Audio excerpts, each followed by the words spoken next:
Hello out there from the Bedrock Greenhouse. Here we are for a seed starting workshop. It's that time of year we've been waiting all winter. It is time to finally get some seeds started indoors to get you all a jump on the growing season so that you can get an earlier harvest coming in your garden. So when you're starting seeds, it can be a little bit daunting when you first get into it, but the truth is all the information you need to know about when to plant the seed is right there on a seed packet for you, and all the information you need to know about how to plant the seed I will share with you today.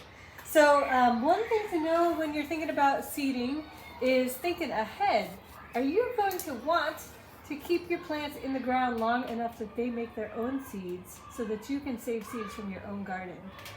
If you have space and if you have the inclination, I would highly recommend setting yourself up a garden where you can save your own seeds, because that is really, seed saving honestly is really like a revolutionary act. It is us taking the power into our own hands to grow our own food, to save our own seed, to keep the varieties of plants alive that we want to grow.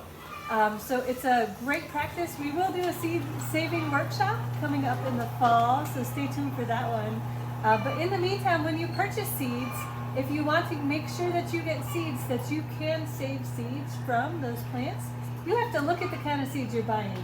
So one thing to look at is on a seed packet, if it says hybrid in the name of the seed, or if it says F1, those are hybrid seeds. What that means is in a lab, plant breeders combine two parents to make a certain variety of plant.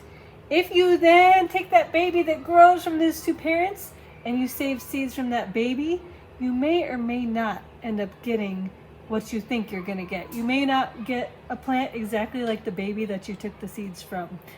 Because hybrid seeds, it might end up more like one parent or another parent, just depending on how the genetics shook out in that hybrid. So if you plant hybrids, not ideal for saving seeds from. But the nice thing about hybrid plants is they are bred to lift up certain qualities and traits.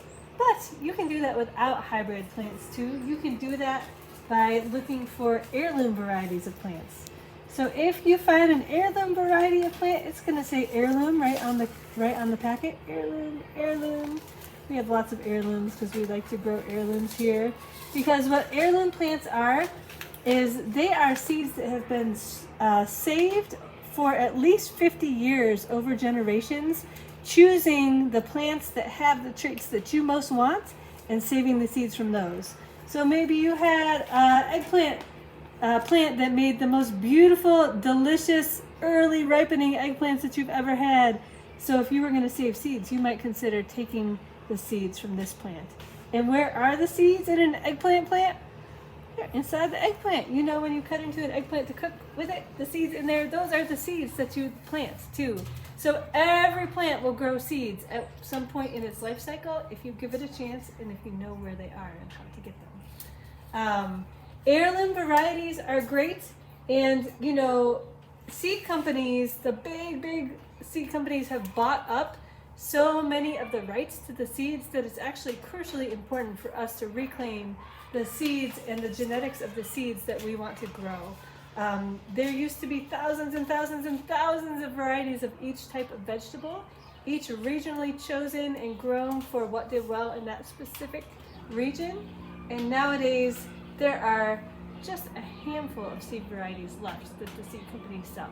So by reclaiming our own right to save our own seeds, we are reintroducing some of that genetic variety and some of that goodness, that regional goodness back into our food systems.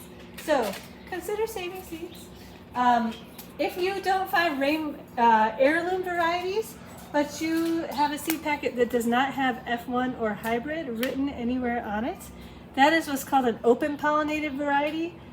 Open pollinated varieties are varieties where you can be pretty sure when you plant a seed of this plant and you let that baby plant grow and then you save seeds from those peppers from that plant, you are going to pretty consistently get the same thing that you started with. So look for open pollinated seeds and heirloom seeds if you want to save your own seeds. So it's very easy to figure out from your seed packet when to plant and also how to plant. Some plants do not do well started in pots indoors and really prefer being directly seeded out into the garden. And that is called direct seeding or direct sowing. So if your seed packet says direct sow, that is what it's talking about. And if you look at a seed packet, you can see right here it says start indoors 4 weeks before the last frost, or it says direct sow after danger of frost. So most plants you can do either one.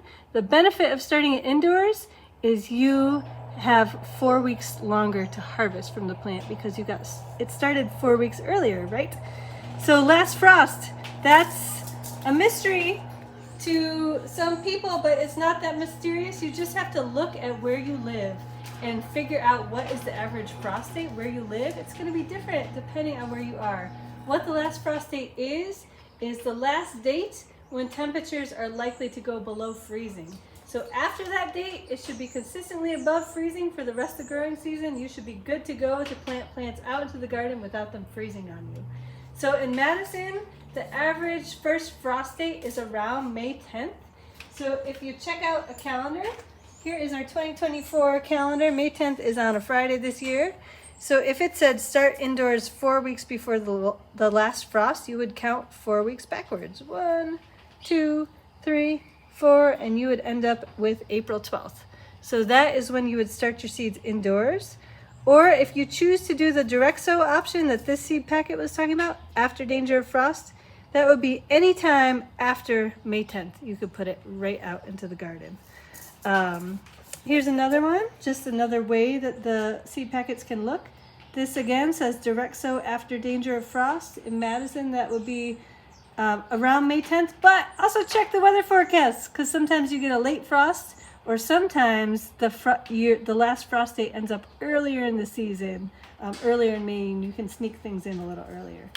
And then it says, or you can start indoors 6 to 8 weeks before the last frost. So again, you would count, if you're doing 6 to 8 weeks, 1, 2, 3, 4, 5, 6, 7, 8. March 15th. And that is why we are doing this workshop today, because this is the time to start a lot of the crops that say start indoors from 6 to 8 weeks before the last frost date.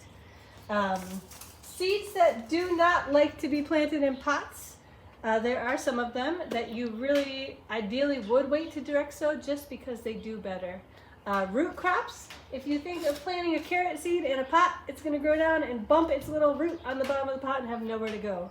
So root crops like carrots, beets, radishes, those are all things that you would direct seed, which means plant them directly out in the garden.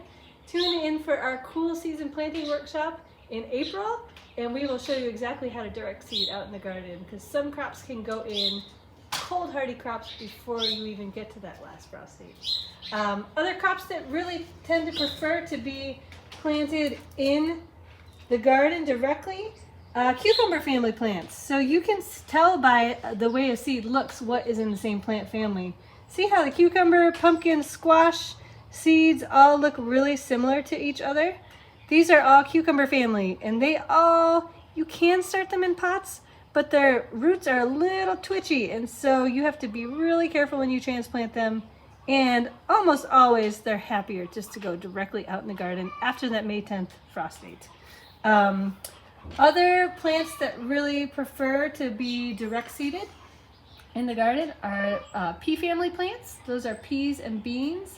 These two plants are great not only for food, but they also add nitrogen to your soil. So when you're planting peas and beans in your garden, you're actually giving your soil a boost for the other plants that you might plant beside them or plant next after they come out of the garden. If you check out the eggplant, tomato, hot pepper plants, seeds, these are all in the tomato family, the Solanaceae family. See how they all have that similar shape, that similar look to them? These are all plants that I would always start indoors if you can, because our growing season is just not long enough for them to have a really good, long, productive season if you don't get a jump start on them. If you don't have a space to start your own seeds, though, don't worry. Some of these plants you can just buy seedlings. at many different places around town, including Badger Rock. We're going to have our plant and seed giveaway towards the end of May, so stay tuned for that one. But these are seeds that I would consistently start inside in the greenhouse. Greens, there are a few greens that I prefer to direct seed out in the garden instead of inside, because it gets a little hot inside for them, and sometimes they just, instead of making their beautiful greens and their leaves, they go directly to flower, and they open up to get those flowers pollinated to make their seeds. They're like, it is too hot in here, we're gonna have our babies and be done for the season. So they will stop before they even started. And those include mustard greens, spinach I don't start in the greenhouse, turnip greens I don't start in the greenhouse, spinach, mustard, turnip, those are the main ones that I would consistently wait and sow them outside when it is time for cool season planting. So yeah, those are just some little tips and tricks for how to know when to plant and how to know whether to do it inside or outside. And then for actual planting, one really important thing if you're planting in reusable pots is to make sure that your pots are cleaned and sterilized, because sometimes the fungus will build up over the seasons that can cause something called damping off. So you plant your little seedlings in there, they look good, they look like they're doing fine, and then suddenly they just start shriveling up and dying.